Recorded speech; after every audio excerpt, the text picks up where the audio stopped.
तो नमस्ते सभी को। सबका स्वागत है सीकर ऑफ ट्रुथ चैनल पे। मैं हूँ बेबी माउस। तो आप लोग सोच रहे होंगे कि ये नीला कबूतर क्यों लगाया है मैंने यहाँ पे। तो ये नीला कबूतर उसके मैंने बताता हूँ मैं लगाया क्यों है, सबको बाद में पता लग जाए क्यों नीला कबूतर की फ़ोटो मैंने यहाँ पे लगाई है। असल में बात यह है कि आजकल हमारे देश में कुछ ऐसे नीले कबूतर की वायरस बहुत ज़्यादा फैल रही है।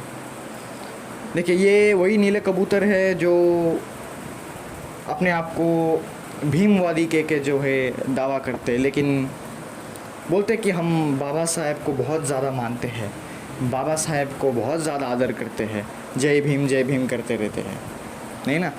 तो यही भीमवादी बाद में बाबा साहेब की बातों को ही झूठा साबित कर देते हैं, उनको ही नकार देते हैं।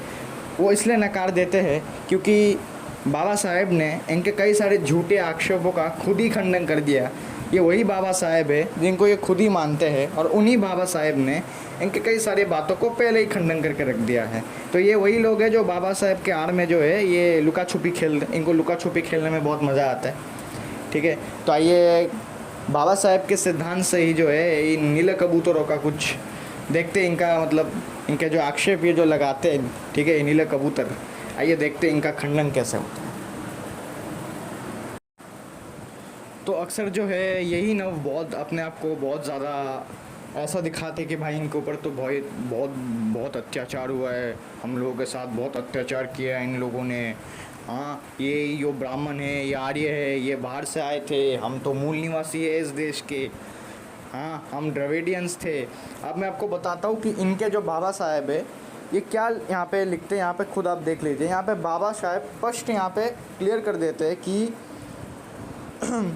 आर्य, ठीक है, भारत के ही निवासी थे, इसमें कोई संदेह नहीं है, ठीक है। और इसमें तो यहाँ भी ये भी लिखा है बाबा साहेब जी ने कि आर्य और दस्यु में युद्ध हुआ है, इसका भी कोई प्रमाण नहीं मिलता, ठीक है। तो आर्य जो थे ये भारत के ही निवासी थे, ये कोई बाहर से नहीं आए थे। ये आप खुद यहाँ पे पढ़ सकते हो कि यहाँ पे भीमराव यानी बाबा साहेब अम्बेडकर जी ने लिखा क्या है, ठीक है। तो अब देखते हैं कि यहाँ पे अगला इनका जो क्लेम रहता है, फिर वैसे इनका क्लेम ये बहुत ज़्यादा इंपॉर्टेंट रहता है कि भाई हम तो भाई यहाँ के मूल निवासी थे, हमारे साथ अत्याचार हुआ है, ये हमारे साथ अन्याय हुआ है, ये ब्राह्मण लोग थे, ये बाहर से आए थे। तो यहाँ पे देख लो भाई, तुम्हारे बाबा साहब क्या लिख रहे हैं वो खुद देखो पहले, उसको बाद हम लोगों के ऊपर चिल्लाना। यहाँ पे खुद वहाँ पे वो लिख रहे हैं कि आर्यों का मूल निवासी है, इसमें कोई संदेह नहीं है, कोई बाहर से नहीं आए थे, ठीक है। इसका कोई भी प्रमाण नहीं मिलता है कि वो बाहर से आए हैं। यहाँ पे अम्बेडकर जी ने खुद यहाँ पे लिखा है, ये उनका देख लेना, अम्बेडकर जी का सिद्धांत है, उनकी किताबें है, ठीक है, volume number 17 part 1 page number 21 पे आप देख लेना, ठीक है। अच्छा, ये तो 309 है, तो आप पूरा बुक पढ़ लीजिएगा, आपको पता लग जाएगा। इनका अगला क्लेम के ऊपर बढ़ते हैं हम लोग। तो यहाँ पे लिखा गया है कि ऋग्वेद में आर्यों का भारत में बाहर से आक्रमण करने का कोई भी उल्लेख यहाँ पे नहीं मिलता है, ठीक है, कि आर्य जो थे वो बाहर से आए थे। ये ऋग्वेद में यहाँ पे स्पष्ट उल्लेख कर दिया गया है। देख लो, यहाँ पे वेदों को तुम गाली देते हो और उन्हीं वेदों से बाबा साहेब क्या लिख रहे हैं। अच्छा, ये लोग कभी कभार एक और चीज़ यहाँ पे बोलते, मैं यहाँ पे थोड़ा बोलना चाहूँगा कि ये लोग पता है बोलते कि बाबा साहेब और पेरियार, ठीक है, ये आपस में बहुत अच्छे मित्र थे। मैं इनको दो तमाचा खींच के मारूंगा। मैं ये बोलना चाहता हूँ कि पेरियार और बाबा साहेब में कभी नहीं बनती थी और ना कभी बनेगी। दोनों के विचारधारा में भाई बहुत ज़्यादा डिफरेंस है, ठीक है। तो ऐसा हवा में ऐसा नहीं कि कुछ भी मतलब मन में आ रहा है बक दे रहे। यहाँ पे सीधा लिखा है ऋग्वेदिक काल में या फिर ऋग्वेद में, दोनों में आर्यों का बाहर से आके भारत पर आक्रमण करने का कोई उल्लेख नहीं मिलता, न ही कोई प्रकरण हमें देखने को मिलता है। ये बाबा साहेब लिख रहे हैं, खुद जाके पढ़ लेना, ऐसा नहीं कि हवा में बात कर रहे हो। अब देखो यहाँ पे क्या लिखा गया है कि कई सार अक्सर ये नवबौद्ध दावा करते रहते हैं कि भाई तुम लोग तो कलर पे डिफरेंस क्या करते हो। यहाँ पे क्या लिख रहा है बाबा साहेब अम्बेडकर, यहाँ पे ध्यान से देखो, कई सारी जनजातियों का उल्लेख यहाँ पे मिलता है। कुछ लोग ताम्र वन के थे, कुछ लोग श्यामल वन के थे, ठीक है। यहाँ तक कि राम और कृष्ण तो श्याम और काले माने जाते हैं, नहीं ना, वो काले माने जाते हैं, वो भी आर्य थे, ठीक है। और तो और ऋग्वेद के 10वें मंडल के 31वें आई थिंक अध्याय पे, मुझे नहीं पता, तो यहाँ पे जो कण्व ऋषि थे वो भी श्यामल वर्ण के थे, तो वो भी आर्य थे। तो भाई रंग के बेसिस पे भी यहाँ पे कोई भी डिस्क्रिमिनेशन नहीं होता था। ठीक है, इस पीडीएफ का लिंक मैं डालूंगा, ठीक है, नीचे, उसको अच्छे से पूरा पढ़ना।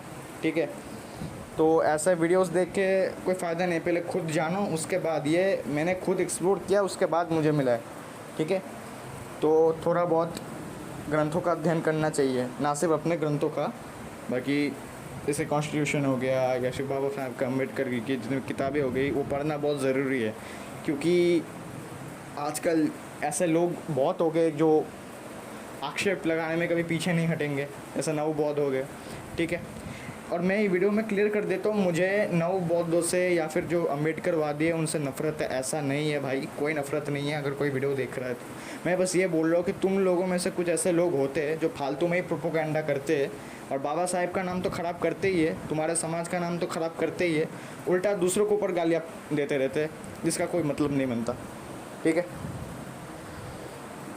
अगला यहाँ पे देखते हैं, महर्षि दयानंद ने, ठीक है, ऋग्वेद में वर्ण व्यवस्था को काफ़ी ज़्यादा अच्छे से यहाँ पे वर्णन किया है, ये अम्बेडकर जी यहाँ पे कहते हैं। उसके बाद यहाँ पे आप नीचे पढ़ सकते हो कि यहाँ पे जो है अम्बेडकर जी ने, ठीक है, बाबा साहेब ने पूर्ण तरीके से यहाँ पे क्लियर कर दिया गया कि वर्ण और जाति दोनों अलग चीज़ थी। ठीक है, वर्ण जो है वो व्यक्ति के अपनी प्रतिभा के ऊपर डिपेंड करता था। यहाँ पे फॉर में एक एग्जांपल दे देता हूँ। ठीक है, कि मान लो कोई बहुत अच्छा गाना गाता है, ठीक है, तो वो सिंगर बनेगा, उसकी प्रतिभा सिंगर बनने की। उसी प्रकार से उस काल में क्या होता था, ऋग्वेदिक काल में कोई मान लो बहुत ज़्यादा जो है, और कि कौन गधा बोलता था कि भाई ग्रंथ पढ़ने का अधिकार नहीं था शूद्रों को। एक देखो, हर एक चीज़ करने का एक पूर्ण तरीके से एक नियम होता है, एक बेसिस होती है, उसके बाद हम उस चीज़ करते हैं, उसके बाद हम वो चीज़ों के बारे में पढ़ते जानते, है ना, सब कुछ हम करते हैं। ऐसा नहीं कि भाई कुछ भी उठा के पढ़ लिया, हर एक चीज़ पढ़ने का रूल होता है, तो वो विधि फॉलो करने के बाद ही वो चीज़ को पढ़ पाते थे। अब आता हूँ मैं, ये जो मेन टॉपिक है, देखो बात ऐसी है, सिंपल, यहाँ पे मैं क्लियर कर देता हूँ। अम्बेडकर जी ने यहाँ पे सीधा बोल दिया है कि वर्ण और जाति दोनों अलग चीज़ थी। वर्ण व्यक्ति के प्रतिभा के ऊपर निर्भर करता था, वो व्यक्ति कैसा है, उसकी क्या ऑक्यूपेशन है, उसके बाद वो अगर वो व्यापार में अच्छा है तो वैश्य है, अगर वो काम करता है। और सबसे पहली बात ये किसने कह दिया कि शूद्र जो नीची जाति होते थे? आज भी अगर आप देखोगे तो जितने भी कंपनीज है उसमें जो कॉरपोरेट वर्कर्स है वो तो सबके लिए काम कर रहे, तो वो क्या शूद्र हो गए? मतलब वो भी तो शूद्र ही हुए, तो वो क्या अछूत हो गए क्या? तो देखो, ये जो सबसे पहली बात, ये जो चीज़ डाली गई है ना सबके दिमाग में, कि शूद्र मतलब नीची जाति का है, ऐसा कुछ भी नहीं है। ठीक है, यहाँ पे अम्बेडकर जी ने साफ साफ क्लियर कर दिया गया है। ठीक है, यह याद रखना। अच्छा, अब मैं इस वीडियो को यहाँ पे एंड करता हूँ, क्योंकि पीडीएफ बहुत ज़्यादा बड़ा है, नहीं ना, पीडीएफ बहुत ज़्यादा बड़ा है, तो इसका मैं पार्ट 2 लाऊंगा। ठीक है, उस पार्ट 2 में मुझे बहुत सारी चीज़ें जो है क्लियर करनी है। तो अभी के लिए इस वीडियो को मैं यहीं पे ख़त्म करता हूँ, और जाने से पहले मैं ना एक चीज़ आपको बता देना चाहता हूँ।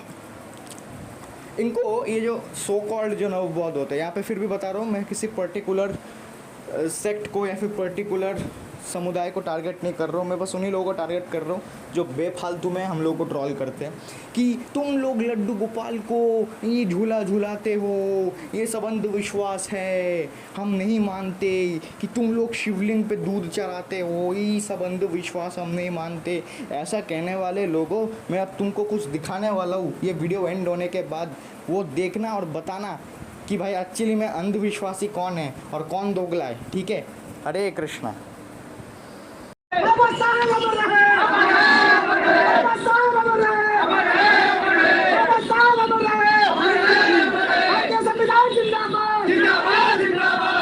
आप सोच रहे होंगे हो क्या रहा है, आप सोच रहे होंगे अभिषेक हो रहा है। नहीं नहीं नहीं नहीं, बाबा साहब की मूर्ति का शुद्धिकरण हो रहा है। कैसे? अरे कोई अछूत छू गया? अरे हाँ सच में, चिराग पासवान जी आए थे, माल्यार्पण करके गए, उसके बाद में दूध से नहलाकर जो है मूर्ति साफ की जा रही है। अरे साहब अशुद्ध हो गई, अशुद्ध, अछूत था। कौन करने वाले? भीम आर्मी वाले। गजब है साहब, क्या दोगलापन है, क्या दोगले लोग हैं। कमाल हो गया। कहते अशुद्ध हो गई, दोबारा शुद्धिकरण हो रहा है मूर्ति का, बाबा साहब की मूर्ति का। बाबा साहब भी आज ऊपर रोते होंगे, क्या नमूने हैं साहब, हैं? पूरी जिंदगी जिस अनटचेबिलिटी के खिलाफ निकाल दी, आज भीम आर्मी का नाम लेके लोग अनटचेबिलिटी प्रैक्टिस कर रहे हैं। इस पर मुकदमा होना चाहिए कायदे से।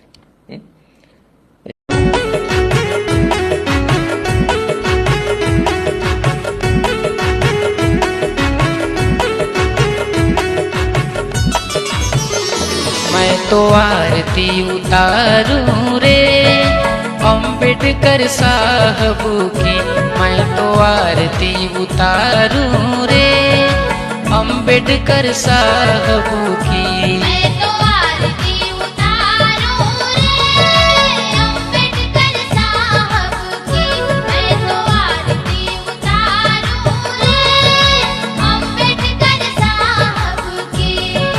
जय जय अम्बेडकर बाबा, जय जय जय जय जय अम्बेडकर बाबा, जय जय जय।